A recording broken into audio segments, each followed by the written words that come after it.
Assalomu alaykum hurmatli kuzatuvchilar. Bugun yangi elektrosvarkani o'rganayotgan svarchilarga svarka qilish, ya'ni elektrodda svarka qilish haqida bir podrobniyroq video qilishga harakat qilaman. Xudo xolasa foydasi tegadi degan umiddaman. Bo'lmasam kuzatib turamiz. Birinchi svarkani boshlayotganda elektrodda nimadan boshlash kerak? Qanday qilsa oson bo'ladi? Shular haqida aytib beraman. Bo'lmasam oxirigacha ko'ringlar, foydali, xudo xolasa hammaga manfaatli video bo'ladi. Bo'lmasam boshladik. Tak, elektrosvarkani boshlayotganimizda bizga nima kerak bo'ladi? Elektrosvarkani mana qalinligi yo'q desa 5-6 mm bo'lishi kerakdir. Bunaqa plashatka qalinroq list tayyorlab olishimiz kerak. Listni tayyorlab iloji bo'lsa buni bolgarkada kesib bunaqa sho'x ochib olsak yaxshi. Shu var qilayotganda yoqayoqqa qochmaydi, bir xilda quyilib keladi. Shuning uchun birinchi bunaqa listdan, qalin listdan iloji bo'lsa shunaqa pitak topib, shunga vard qilib sho'x qo'yishni o'rganishimiz kerak. Mana shunga bunday bir xilda qo'yishni o'rganganimizdan keyin boshqa zagotovkaga ham qo'yish oson bo'ladi. Shuning uchun oldin birinchi shunaqa bir cho'rnovoy listni o'rganish kerak bo'ladi. Bizda ishlanadigan elektrodlarga xadavoyi. Eng ko'p ishlanadigan elektrod uchlik elektrod bo'lgani uchun mana bu Magnitogorskiyni MR3 Lux degan elektrodni. Shu elektrodda vard qilib ko'rsatib beraman. Bu elektrod haqida ozgina tushuncha berib o'tib ketaman. Elektrodimiz постоянный tokda elektrod, ya'ni elektrod plyusda bo'ladi. Polyarnisimiz bo'lsa, обратный polyarnis bo'ladi. Холостой xodimiz 50 volt plus minus bo'lishi kerak ekan. Biz холостой xod haqida ham video bor. Холостой xod qancha yaxshi bo'lsa, buni o'rganib yaxshi yonadi deb aytganmiz. Keyin elektrodimizning qoplamasi rutiloviy sellyulozniy ekan mana. E46 MR3 Lux 3 mm lik E43 rutiloviy sellyulozniy 11. Xullas pakritiyasi, bu pakritiyasi haqida gap ketyapti. Rutiloviy sellyulozniy elektrod ekan. Odatda rutiloviy elektrodda ko'p ishlanadi. Rutiloviy elektrodlar uyga, demontajga, mana montaj ishlariga, yengil konstruksiyalarga hammasiga bo'laveradi. Sababi yonish oson. Основной elektrodlar bor, haligi 1053, 1355 deganga o'xshagan. Ularda производствоda ko'proq vard qilinadigan joyda. Masalan, buni hozir tez vard qilib uzib vard qilinadi-ku. Uzoq sho'x qo'ymaysiz, masalan, mana uzoq qilib qo'ymaysiz. Shunaqa uzoq qo'yadigan bo'lsangiz, ruchni o'sha основной qoplama, ya'ni 1355 ta vard qilgan yaxshi. Yo'q, uyda uy ishlariga, bitovoy masalan ishlariga bo'lsa, montajga, bunaqa yengilroq ishlariga bo'lsa, to есть ответственность kamroq, juda katta nagruzka svarkaga tushmaydigan ishlarga bo'lsa, mana shu rutiloviy sellyulozni yo bo'lmasa rutiloviyni o'zi shu elektrodlar yaxshi. Bizdagi mana Arsenal, mana Xitoyda elektrodlari T50 degan, ana shular hammasi rutiloviy elektrodlarga kiradi. Ya'ni o'sha montaj uy ishlariga o'zimizga mayda-chuydagi bo'laveradi. Ishlab chiqarishga bo'lsa, o'chi 1355, ya'ni 1355 lik o'sha основной qoplamali elektrodlarni ishlatgan yaxshi. Ular nisbatan bundan ko'ra yaxshiroq. Mana bu elektrodlarning ko'rinishi rangi sariqroq ekan. O'sha rutiloviy sellyulozning qoplamasi. Lekin yaxshi vard qilar ekan, buni ham ishlatib ko'rdik. Hozir mana bunga bir qo'yishini qo'yib vard qilib ko'ramiz, qanday qo'yar ekan. Qo'yishni qanday qo'yaman desalaring, qo'yishni hozir mana birinchi shofga, birinchi mana chizib qo'ygan shofimiz qanday bo'ladi? Bu birinchi shofda umuman движенияsiz. Mana shunday o'zini qo'yib bir xil ushab kelaveramiz. Bir xil ushab kelaveramiz. Buni hech qanaqa движенияsiz qo'yamiz.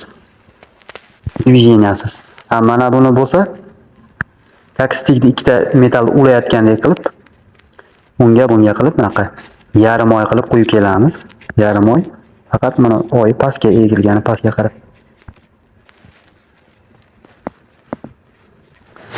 Keyin mana bu shotda уже bundan xuddi shu bir xil uchaymizda, faqat o'zimizdan oldiga qarab qo'yib ketamiz. Qanday qo'yar ekan? Buni bo'lsa o'zimizdan oldiga qarab mana shu yarim oyda endi bunday qilib qo'yamiz. Bu sxemani qilib o'rganish kerak. Nimaga desangiz, albatta svarkada qo'yish jarayonida har doim mana bir xilda qo'yib ketilavermaydi. Sababi svarkani katiti, ya'ni mana shoftni enini standartda qilish kerak bo'ladigan joylar bo'lib qoladi. Masalan, siz ikkita narsani ulayapsiz-da,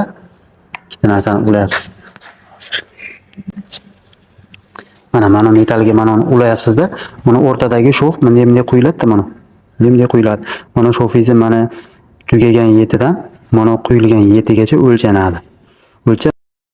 Mana ikkita metal 6 kalorli metal, yog'i ham 6.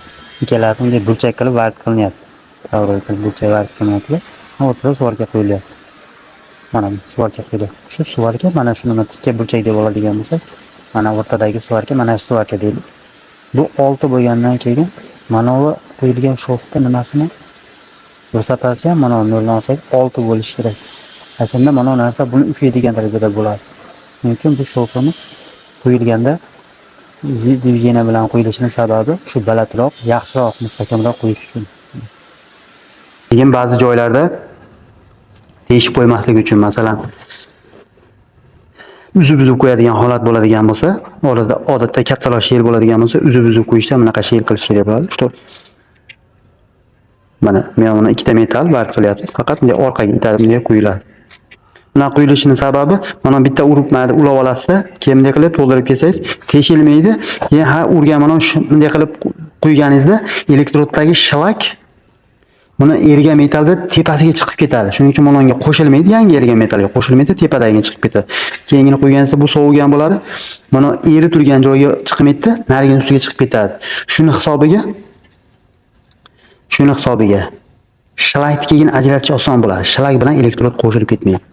Ana shunga qarab vart qilishimiz kerak bo'ladi. Hozir men uchalasini 4 tala shofta, 2 tani orqaga, buni oldiga qarab qo'yib ko'rsatib beraman. Agar polavtomatda ishlasangiz, mana bunaqa sxema qilib qo'yish shart bo'lmasa, elektrodda ishlasangiz, albatta bunaqa sxema qilib qo'yish shart bo'ladi. Buni asosiy qilinishi kerak bo'lgan sabablardan bittasi bu mana harakat jarayonida asosan shlak haydaladi. Mana metal erib, bir kanal bo'lib quyilib kelayotgan paytda, ana nimaga aralashib ketmasligi uchun shu quyilgan metalga shlak aralashmasligi uchun shlakni surib sal nariroqqa ketkazish maqsadida qilinadi. Asosiy diviziyana. Bu diviziyanada asosiy maqsadlardan bittasi shu aslida. Keyin nimani kengaytirish maqsadida, shofta enini kengaytirish maqsadida, mustahkam qilish maqsadida yana quyiladi. Shuning uchun albatta bu sxema bilan qo'yishni o'rganishimiz kerak. Hozir mana buni quyib, svarkalab ko'rsatib beraman. Bizda mana hozir montajlarga ishlanadigan odatda obyektlarga bunaqa apparatimiz bor. Resanta svarishni apparat invertorning. Shuni bir kun bittasi so'rayapti. Mana nimaga say deb qo'yadi? Say nima degani deyapti. Mana resanta deb yozib qo'ygan. Bu firma nomi resanta, to'g'rimi? Resanta mana say degani svarishni apparat invertorning degani. Shu narsani say deb qisqartmasini yozib qo'ygan. Say 190. Ya'ni 190 amperda tok chiqarib beradi.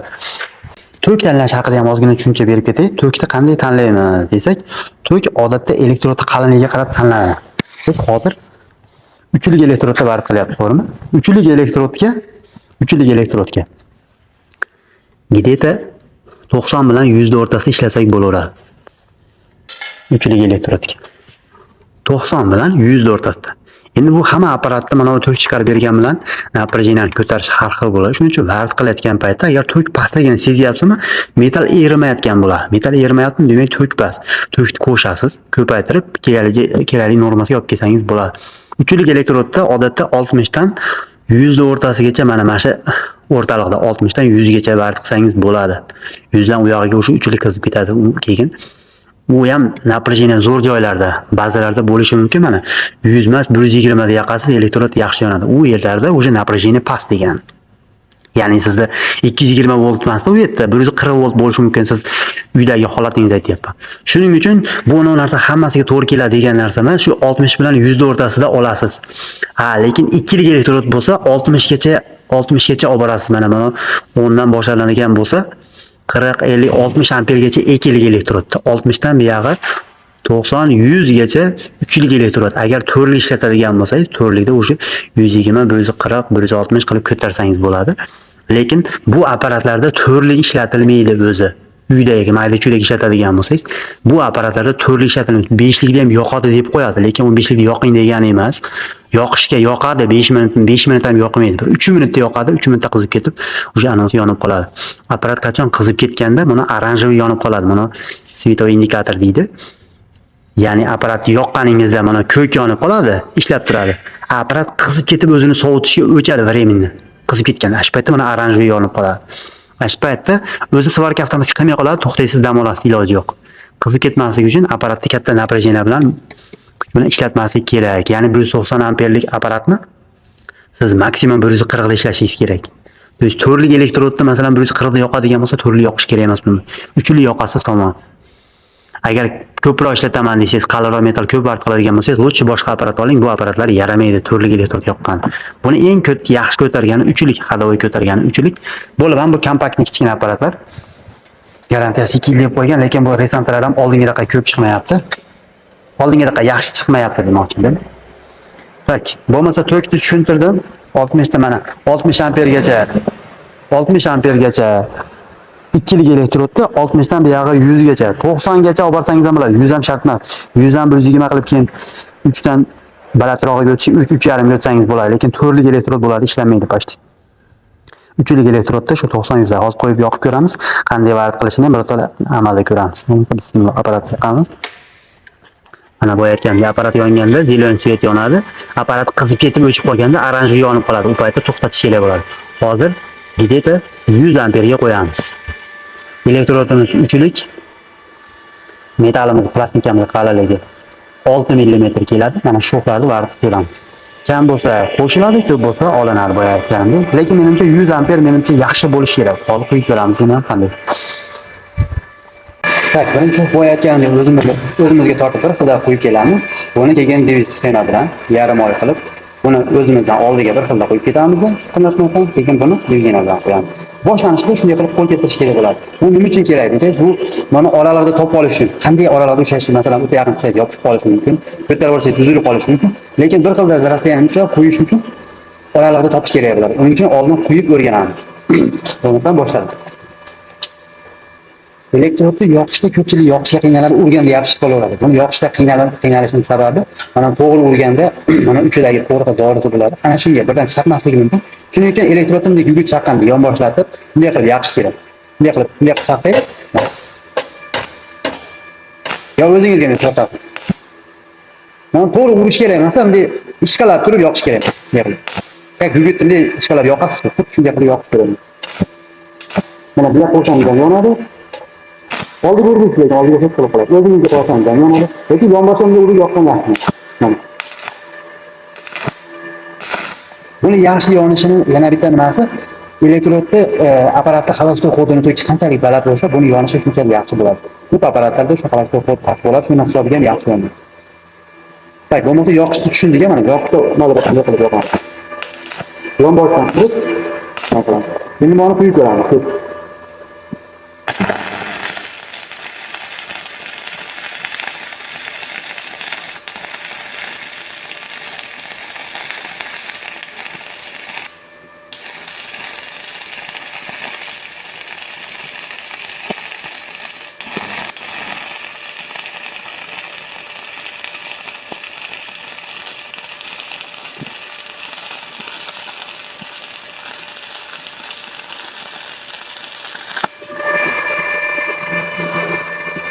Hozir mana prosta o'zimizga tortib qo'ydik. Endi bunaqa sxema bilan. Agar ahamiyat bergan bo'lsangiz, orada bir o'chib qolyapti. Sal ko'tarilidimi? O'chishdi. O'ta yaqin bo'lsangiz yopishdi. Shuning uchun o'rtada mana bir xillasini topish kerak bo'ladi. Endi buni bunaqa sxema bilan qo'yamiz, yarim oy bilan.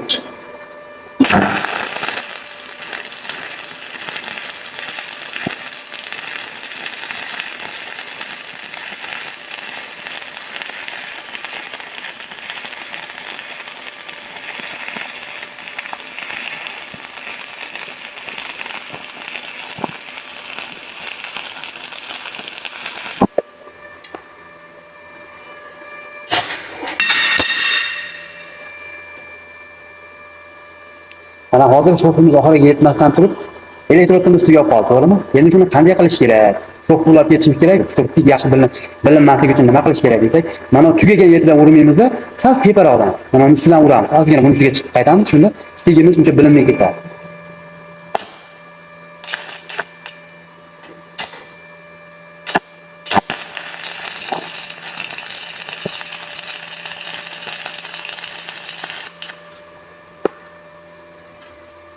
Mana devizeniya bilan yarim oy shoximizni ham qildik. Endi xuddi mana o'qiganimizni o'zimizdan oldiga qarab qo'yamiz. Ko'zimizni oldida. Bu nima uchun kerak desangiz, bu shu aytdim boshqa rasiyani yaxshi his qilishimiz uchun bizga mana bu oralarda yaxshi topib olishimiz uchun ko'proq qo'lda trenirovka qilishimiz kerak bo'ladi. Shuning uchun o'zimizdan oldiga qarab qo'yib ketamiz. Ba'zi yerlarda shunday qo'yish ham kerak bo'ladi. Sababi o'zingizdan oldiga qarab qo'yganingizda, mana o'zingizga tortib qo'ygandan ko'ra nisbatan yaxshiroq singib ketadi. Shofingiz sal pastroq bo'ladi. Hozir buni qo'yishni oxirida ko'ramiz. Apparatimiz 100 amperda turibdi tokimiz. Yaxshi varib qilyapti. Elektrodimiz troyka. Ha. Plus elektrod plusda, ya'ni polyarnis haqida aytyapman. Elektrodimiz plusda. Endi oldiga qarab qo'yamiz.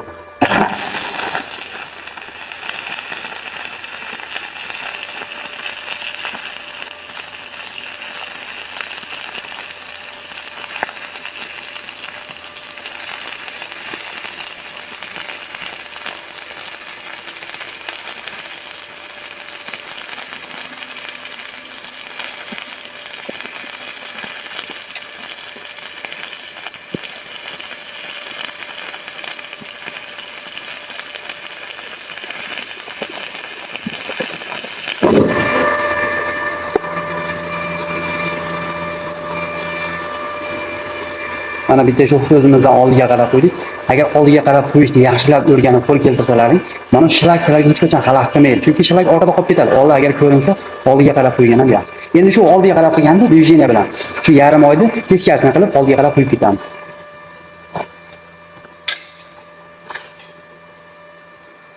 O'rtada sal vaqt cho'zishga harakat qilyapman, sababi apparatimiz ko'zga ketmasligi kerak. Apparat kichkina apparat, platform.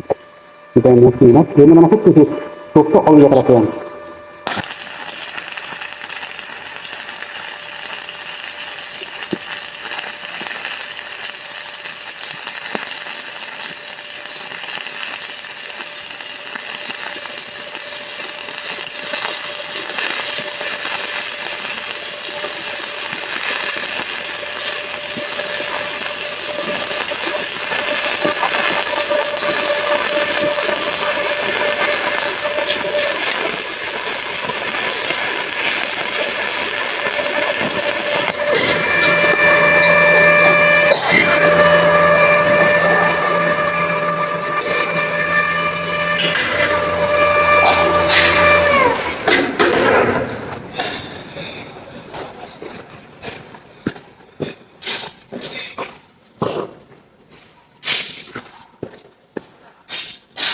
Buni shlagi mana o'zi ko'rib turgan bo'lsalaring, agar yaxshi qo'yilgan bo'lsa, shlagi ko'chib qoladi ba'zi.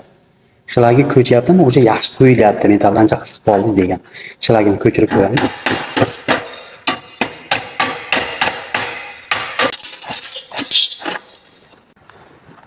Mana ko'rgan bo'lsalaring, mana shu hafta o'zimga bir xilda tortib qo'yib keldim. Mana buni движение bilan qo'yib keldim. Mana bu o'zimdan oldiga qarab bir xilda qo'yib ketdim. Buni движение bilan qo'yib ketdim. Qo'yilishida uncha katta farqi yo'q, lekin mana bu harakatda farq bor. Harakatda farq bor. O'ta baland emas, bunaqa baland emas. Menimcha yaxshi sho'x bo'ldi. Yaxshi sho'x bo'ldi. Endi shu beda asosiy narsa. Mana bu elektrodni qo'yayotganingizda mana metallga qancha yaqin, masalan, yuqa metal bo'lsa qancha yaqin ushlasangiz, shuncha teshib qo'yish ehtimoli kam bo'ladi. Qalin metal bo'lsa sal balandroq ushaladi, чтобы yaxshiroq erish uchun. Chunki mana elektrodni urayotgan paytingizda agar sal ko'tariladigan bo'lsa, ko'p ko'tarib olsangiz uzilib qoladi.